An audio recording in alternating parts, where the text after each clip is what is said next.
Good morning, everybody. I like to talk about good things that happen in New York City all the time, and there were a lot of good things this weekend, but there was also something really, really bad. Another shooting in Times Square, which is absolutely unacceptable, and we will not tolerate.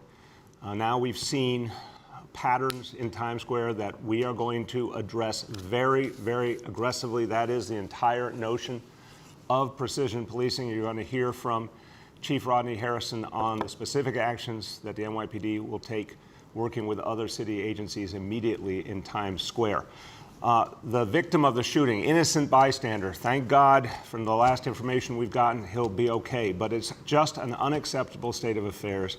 This is a place that is so precious and so important to our city. It has to be safe.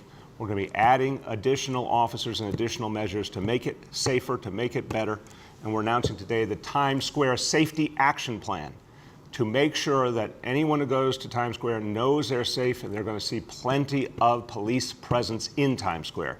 Here to tell you about it, our Chief of Department, Chief Rodney Harrison. Yeah, Mr. Mayor, good morning, and thank you so much for support, especially during the Pride weekend. But yesterday around 5:20 p.m. At the corner of 45th and Broadway, there was a dispute between one individual and several other individuals. This individual, who is a male black, looks like he's in his 20s, pulled out a firearm, shooting several times at the individuals he was having a heated argument with.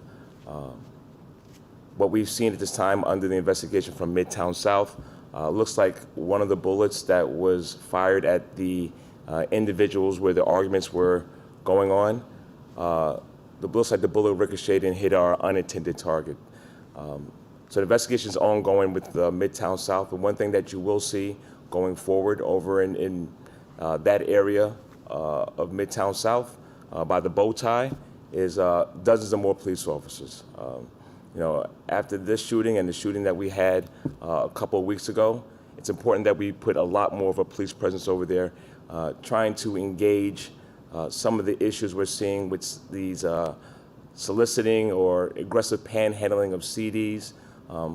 We're not sure what the motive was from yesterday. I'm not sure if it's from CDs or street dancing, but the investigation is still ongoing, and we'll get down to the bottom of it.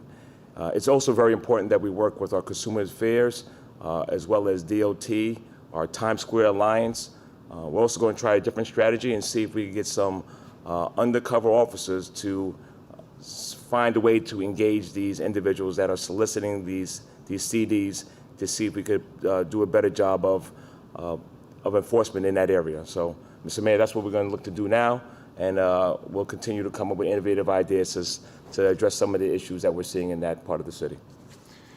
Thank you very much, Chief. The bottom line is we are going to flood the zone in Times Square with additional officers to make sure this situation is resolved once and for all. We are going into the summer of New York City. We have more and more activity out there, more and more jobs coming back, more and more tourists coming back. They have to be safe and they have to feel safe.